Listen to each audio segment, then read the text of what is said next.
बिस्मिल्लाहिर्रहमानिर्रहीम। Lesson number 20, the survey research. इस chapter में हम सर्वे रिसर्च कैसे करते हैं और इसमें क्या क्या टेक्निक्स अप्लाई की जाती हैं to gather data, to collect data, ये रीड आउट करेंगे। सर्वे रिसर्च, अब जब भी हमने कोई सर्वे रिसर्च करनी है, हमारे पास दो तरीके हो सकते हैं, दो अल्टरनेटिव्स हो सकते हैं। नंबर वन, कि हम डायरेक्टली ऑब्जर्व करें लोगों को, जो हमारी टारगेट पॉपुलेशन है या जो सैंपल होगा हमारा, हम उसको डायरेक्टली लोगों को ऑब्जर्व करें, उनके बिहेवियर्स को, उनके एटीट्यूड्स को या फिर उनके रिस्पॉन्सेस को, और हम वो नोट डाउन कर लें खुद से। ठीक है, द नंबर वन, ऑब्जर्विंग।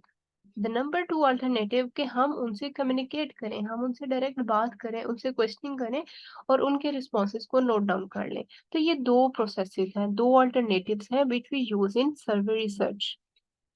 अब जो कम्युनिकेशन अप्रोच है, it involve serving people and recording their responses for analysis. लोगों को सर्वे किया, आपने उनसे बातचीत की, उनके रिस्पॉन्सेज को रिकॉर्ड कर लिया फॉर एनालिसिस। अब ग्रेट स्ट्रेंथ क्या होती है of the survey as a primary data collection approach is its versatility, कि इसमें आप प्राइमरी डाटा कलेक्ट करते हैं डायरेक्ट, जो आप खुद से अप्रोच करते हैं, आपको उसमें कोई बायसनेस का खदशा नहीं होता। आपको पता होता है कि आप कलेक्ट कर रहे हैं डाटा, वो किस तरह का होगा, किस नोयत का होगा। Human interactive media and electronic interactive media. अब इस communication for the survey research के लिए हम दो चीजें यूज कर सकते हैं। ह्यूमन इंटरेक्टिव मीडिया यूज किया जा सकता है, इलेक्ट्रॉनिक इंटरेक्टिव मीडिया यूज किया जा सकता है, या फिर हम नॉन इंटरेक्टिव वे यूज कर सकते हैं। ठीक है, या इंटरेक्टिव वे या नॉन इंटरेक्टिव वे। इंटरेक्टिव वे में हम ह्यूमन इंटरेक्टिव मीडिया या electronic interactive media. Human interactive media क्या है? जब हम पर्सनल फॉर्म्स ऑफ कम्युनिकेशन है कि हम पर्सनली कम्युनिकेट करें दूसरे से और उसके रिस्पॉन्सेज जाने और उसको नोट डाउन कर लें, this is human interactive media. Human itself interact कर रहे हैं। इलेक्ट्रॉनिक इंटरेक्टिव मीडिया कि आप electronic system, electronic emails, phone calls, ये मैसेजेस, इसके थ्रू इंटरेक्ट करें पर्सनली लोगों से जिनसे आपको रिस्पॉन्सेज चाहिए, और आप डाटा कलेक्ट करें, this is electronic interactive media. इसमें internet, the medium that is radically altering many organizations' research strategies, provides a prominent example of the new electronic interactive media. तो internet is a big example of electronic interactive media, कि आप electronically contact करते हैं, interact करते हैं with the people for the purpose to collect data. Non interactive media में आपके direct interaction नहीं होता लोगों से, बल्कि इनडायरेक्टली आप इंटरेक्ट करते हैं। वो किस तरह से? कि आपने एक क्वेश्चनियर डिजाइन किया, ठीक है, और वो आपने ईमेल कर दिया, और जब भी वो फ्री होगा रिस्पोंडेंट, वो उस पर रिस्पॉन्स कर देगा, या उस पर जो भी उसने राइटअप करना है, जो फीडबैक देना है, वो उस पर दे देगा। तो इसमें नॉन इंटरेक्टिव मीडिया, आपने खुद इंटरेक्ट नहीं किया, बल्कि आपने डायरेक्ट फॉरवर्ड कर दिया अपना क्वेश्चनियर, और जो नेक्स्ट रिस्पोंडेंट है वो अपनी ईज पर, अपनी कन्वीनियंस पर उसको फिल करके किसी भी टाइम पर आपके साथ शेयर कर दे। सेल्फ एडमिनिस्ट्रेड क्वेश्चनियर्स, जो आप खुद से क्वेश्चनियर्स बनाते हैं, ये भी नॉन इंटरेक्टिव मीडिया की ही एग्जांपल है, जो कि पेपर पर आपने प्रिंट किया। Then choosing a communication media, जब आप कम्युनिकेशन मीडिया चूज कर रहे हैं, तो कौन कौन से कम्युनिकेशन मीडिया चूज किए जा सकते हैं? और research can conduct a survey bye personal interview, आप पर्सनली इंटरव्यू ले लें लोगों से, टेलीफोन कॉल पर बात कर लें, आपके पास क्वेश्चनियर है, आपने रखा हुआ है सामने, टेलीफोन कॉल की, आप क्वेश्चन करते जाएं और रिस्पोंडेंट आपको रिस्पॉन्स करता जाए। मेल के थ्रू, कंप्यूटर, या फिर कॉम्बिनेशन ऑफ दिस मीडिया, और इन मीडियाज का कॉम्बिनेशन भी आप यूज कर सकते हैं। Number one, personal interview. Personal interview is a conversation between two people. It is a two way conversation initiated by an interviewer. ये टू वे कन्वर्सेशन होती है जो इंटरव्यूअर स्टार्ट करता है, इंटरव्यू लेने वाला, to obtain information from a interviewee या फिर रिस्पोंडेंट। अच्छा, एडवांटेजेस ऑफ पर्सनल इंटरव्यू, इसके फवाइद क्या हैं? नंबर वन, की अपॉर्चुनिटी फॉर फीडबैक, कि आपने पर्सनल डायरेक्ट आप कम्युनिकेट कर रहे हैं, आपको उसी वक्त फौरन फीडबैक मिलता है। ठीक है, here is an opportunity for feedback, आप उससे फीडबैक ले सकते हैं, और इन रिटर्न आप खुद, अगर कोई क्वेश्चन करते हैं, नेक्स्ट को समझ नहीं आ रही, तो आप उसको अंडरस्टैंड भी करवा सकते हैं, आप उसको डिटेल बता सकते हैं, ब्रीफ कर सकते हैं अपने क्वेश्चंस को। Second, probing complex question. अगर कॉम्प्लेक्स क्वेश्चन है बीच में, आप उनको आसान तरीके से नेक्स्ट को बता सकते हैं या फिर उसको इजी वे में प्रेजेंट कर सकते हैं और रिस्पोंडेंट उसको आसानी से आंसर कर सकेगा। Second, length of interview.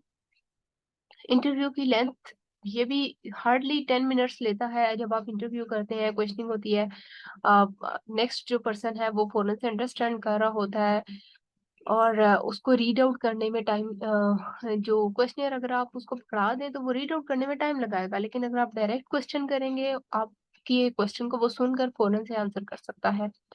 तो इसलिए जो ड्यूरेशन ऑफ इंटरव्यू है वो बहुत कम होती है, इसमें टाइम सेविंग ज्यादा होती है। ठीक है, हार्डली 10 मिनट्स और 10 मिनट से कम ही टाइम लगता है, एक पर्सन का इंटरव्यू हो जाता है। A rule of thumb for male question is that it should not be more than 6 pages. और अगर आप ईमेल के थ्रू कर रहे हैं इंटरव्यू, ठीक है, तो 6 पेजेस से ज्यादा नहीं होना चाहिए आपका क्वेश्चन। याद रखना है आपने कि क्वेश्चन आपका 6 पेजेस से ज्यादा ना हो, ये रूल ऑफ थंब है। अगर बहुत मजबूरी है तो इससे ज्यादा भी हो सकता है। Fourth one, of personal communication और personal interview advantage, high completion rate. इसमें कंप्लीशन रेट जो है वो ज्यादा हाई होता है, यानी कि आप जिससे क्वेश्चनिंग कर रहे हैं, नेक्स्ट पर्सन भी थोड़ा सा ये होता है कि मैं क्विट ना करूं, कि इंटरव्यूअर जो है वो क्या सोचेगा, वो इसलिए सारे क्वेश्चंस के आंसर देना पसंद कर रहा था। लेकिन अगर आप क्वेश्चनियर पकड़ा देंगे उसके हाथ में और खुद साइड पर हो जाएंगे, तो क्वेश्चनियर फीलिंग करते हुए उसको जो पसंद नहीं आ रहा होगा उसको स्किप कर देगा, तो कंप्लीशन रेट लो हो सकता है। लेकिन इंटरव्यू में, पर्सनल इंटरव्यू में कंप्लीशन रेट हाई होता है, तो नॉन रिस्पॉन्स रेट कम होता है। Props and visual aids. आप जब पर्सनल इंटरव्यू कर रहे हैं तो फिर आप प्रॉप्स या फिर विजुअल एड्स की हेल्प से भी दूसरे की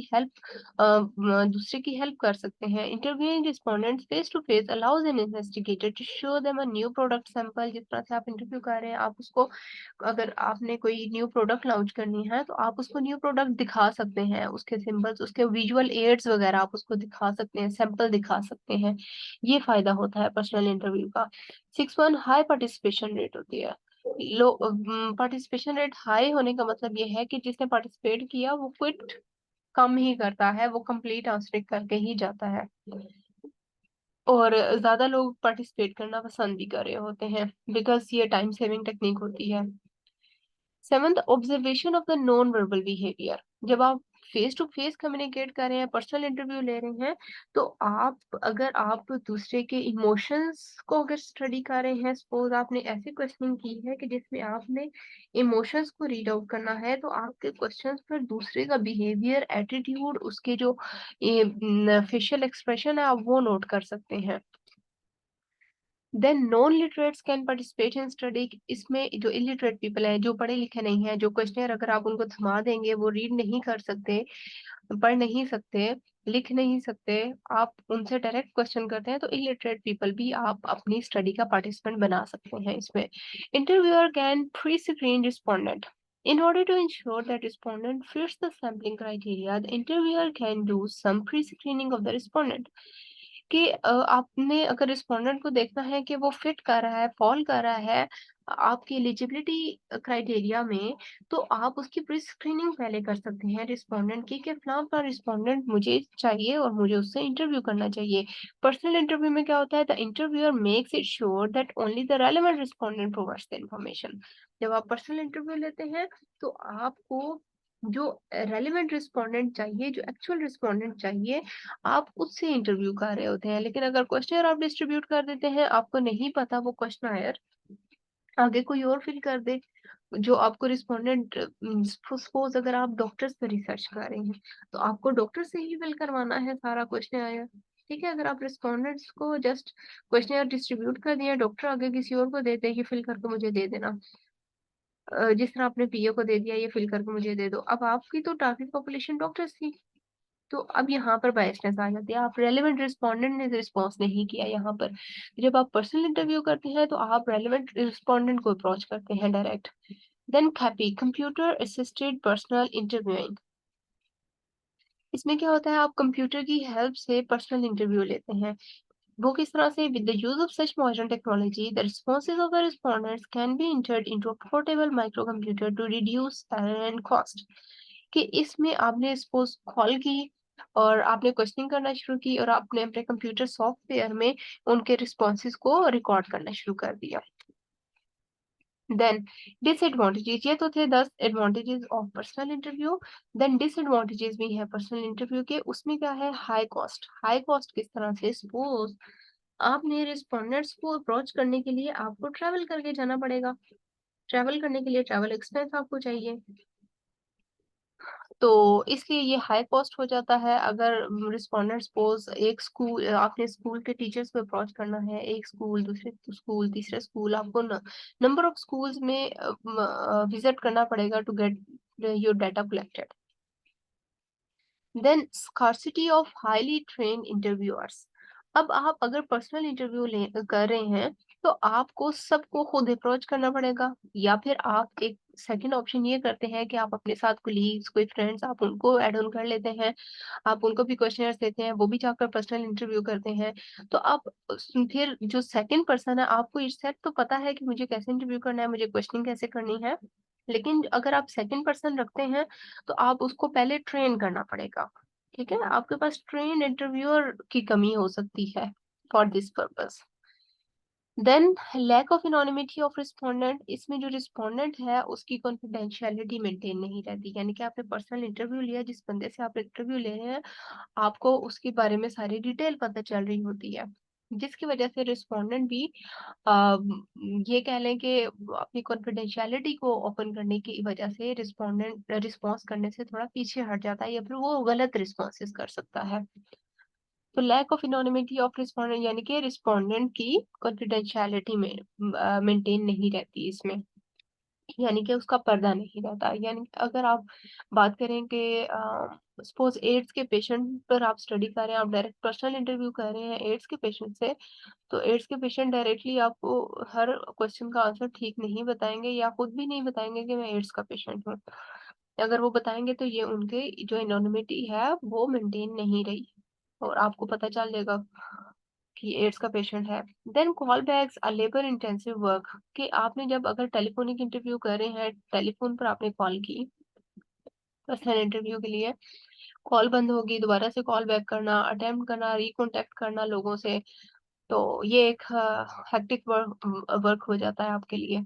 then interviewer influence, interviewer influence जो है वो जरा कम होता है। There is some evidence that the demographic characteristics of the interviewer influence respondents answer, कि जो इंटरव्यूअर की अपनी कैरेक्टरिस्टिक्स हैं वो रिस्पोंडेंट के जवाब जो होते हैं उनको अफेक्ट करती है। रिस्पोंडेंट का जेंडर, एज, फिजिकल अपीयरेंस, कोई अपनी एज गलत बता दे, ये भी हो सकता है। अगर सपोज आप मेल है और आप किसी फीमेल से इंटरव्यू लेना चाहेंगे तो ऑटोमेटिकली आपका इम्पैक्ट बैठ जाएगा और वो आपको रिस्पॉन्स नहीं करेगी। तो इस तरह से आपका एज, आपकी अपनी, अगर आप यंग एज पे हैं और आप किसी यंग गर्ल से ही इंटरव्यू लेने के लिए अगर चले जाते हैं तो वो आपको रिस्पॉन्स नहीं करेगी, उल्टा आपको अ, शायद सुनने को पड़ जाए। ओके, तो ये तमाम चीजें हैं कि आपकी अपनी फिजिकल अपीयरेंस भी रिस्पोंडेंट के रिस्पॉन्सेस को अफेक्ट करती है इन पर्सनल इंटरव्यू। इंटरव्यूअर बायस, इसमें इंटरव्यूअर बायस भी आ जाती है कि आप डायरेक्टली कम्युनिकेट कर रहे हैं तो जो रिस्पोंडेंट है वो कुछ आंसर गलत कर देगा, कुछ सही कर देगा, अपने चीजों को छुपाने के लिए भी। Interviewer personal likings and dislikings, the environment, the cultural biases can affect the understanding of the responses, its recording and its interpretation. Interviewers के अपने अपने liking या disliking है, या वहाँ का environment या culture वगैरह वो भी affect कर सकता है responses को। No opportunity to consult, इसमें opportunity नहीं होती क्या, जो इंटरव्यू है that can be take place anywhere. आप जब जाएंगे कहीं पर भी आप इंटरव्यू ले सकते हैं, शॉपिंग मॉल्स में, घरों में, स्कूल्स में, कॉलेजेस में। The respondent may be unable to consult record, जो रिस्पोंडेंट है वो अपने रिस्पॉन्सेज का रिकॉर्ड नहीं रख सकेगा, वो डायरेक्ट आपको आंसर करता जा रहा है, उसके पास अपना कोई रिकॉर्ड नहीं होता। ठीक है, she has to do for any specific question, या फिर वो अगर कोई आंसर कर रहा है तो वो कहता है कि मुझे ये वाले रिस्पॉन्सेज भी चाहिए इन रिस्पॉन्स जो मेरा फीडबैक है, तो वो जरा डिफिकल्ट टास्क हो जाता है एट द स्पॉट, आप उसको भी प्रोवाइड कर दें उसके रिस्पॉन्सेज। लेस स्टैंडर्डाइज्ड वर्डिंग, जब आप इंटरपर्सनल इंटरव्यू करते हैं तो जो स्टैंडर्ड वर्ड्स होते हैं, जो ऑफिशियल वर्ड्स होते हैं, आप उससे हटकर थोड़ा इंटरव्यू करते हैं। आप लेमैन वर्ड्स, कैजुअल वर्ड्स, उन जो डेली लाइफ के वर्ड्स होते हैं आप वो यूज कर रहे होते हैं। तो इसमें स्टैंडर्डाइज्ड वर्डिंग कम हो जाती है। Limitations in respondents availability and accessibility. Respondents की अवेलेबिलिटी और उनको अप्रोच करना, एक्सेस करना, ये भी लिमिटेड होता है। Then some neighbourhoods are difficult to visit. कुछ ऐसे नेबरहुड्स या कुछ ऐसे लोग या कोई स्ट्रेंजर्स हैं, कोई अजनबी हैं, जबकि वो आपके टारगेट पॉपुलेशन ही है, उनको विजिट करना डिफिकल्ट हो जाता है। जिस तरह से आप अगर ट्रांसजेंडर पे करते हैं, तो फिर आप अगर उनको विजिट करेंगे, आपने इंटरव्यू लेना है उनका, तो फिर आपका रिस्पॉन्स रेट भी लो होगा और आप उनको अप्रोच भी मुश्किल से कर सकते हैं। डोर टू डोर इंटरव्यूज, नाम से पता चल रहा है कि आप डोर टू डोर जाएंगे घरों में और आप लोगों का इंटरव्यू ले लें। सपोज आपने कोई प्रोडक्ट लॉन्च की, जैसे प्रोडक्ट, कोई भी कंपनी न्यू प्रोडक्ट बनाती है तो आपने देखा होगा गाड़ियों में वो अपने प्रोडक्ट्स को के सैंपल्स लेकर आती हैं टेस्ट करवाने के लिए। और वो कहते हैं कि आप अगर 3 लेंगे तो इतनी कम प्राइस में आपको मिल जाएगा। वो जब आपको एट द इंस्टेंट या एट द स्पॉट आपको प्रोवाइड करते हैं और फिर वो आपसे एक फीडबैक पर फॉर्म भी समटाइम्स फिल करवाते हैं। तो this is door to door interview. आप अपने प्रोडक्ट के बारे में फीडबैक ले रहे हैं, आप उस पर एनालिसिस करेंगे, लोगों की राय जानेंगे ताकि आप उस प्रोडक्ट को फर्दर कैसे इम्प्रूव कर सकें, या जो प्रोडक्ट है वो किस इम्प्रूवमेंट के किस लेवल पर है। So for this purpose, you can do door-to-door interview. Next one is intercept interviews in malls and other high traffic areas. तो ये जो पर्सनल इंटरव्यूज हैं, आप डोर टू डोर इंटरव्यूज भी आपने सबसे पहले इसके डेफिनेशन वगैरह पढ़ी थी, एडवांटेजेस डिसएडवांटेजेस पढ़े थे, अब आप इसके वेज पढ़ रहे हैं। ठीक है, डोर टू डोर इंटरव्यू हो सकते हैं, इंटरसेप्ट इंटरव्यूज हो सकते हैं in malls and other high traffic areas. कहीं पर भी हाई ट्रैफिक एरिया है, मॉल्स हैं, शॉपिंग मॉल्स हैं, बाजार वगैरह हैं, आप इनमें, क्योंकि यहाँ पर पॉपुलेशन फ्लो ज्यादा होता है, आपको general population, mix up of population ज्यादा मिलता है, मिक्सचर ऑफ पॉपुलेशन ज्यादा मिलता है, वैरायटी ऑफ पॉपुलेशन होती है, आपको वैरायटी ऑफ रिस्पॉन्सेज मिल सकते हैं। तो this was all about this lesson, the lesson 20। I hope lesson अच्छा लगा होगा। अच्छा लगे लाइक करें, शेयर करें, सब्सक्राइब करें चैनल को और बेल आइकन को प्रेस करना मत भूलिएगा ताकि आने वाले हर न्यू लेक्चर आपको सबसे पहले मिले। Thank you so much. Allah Hafiz.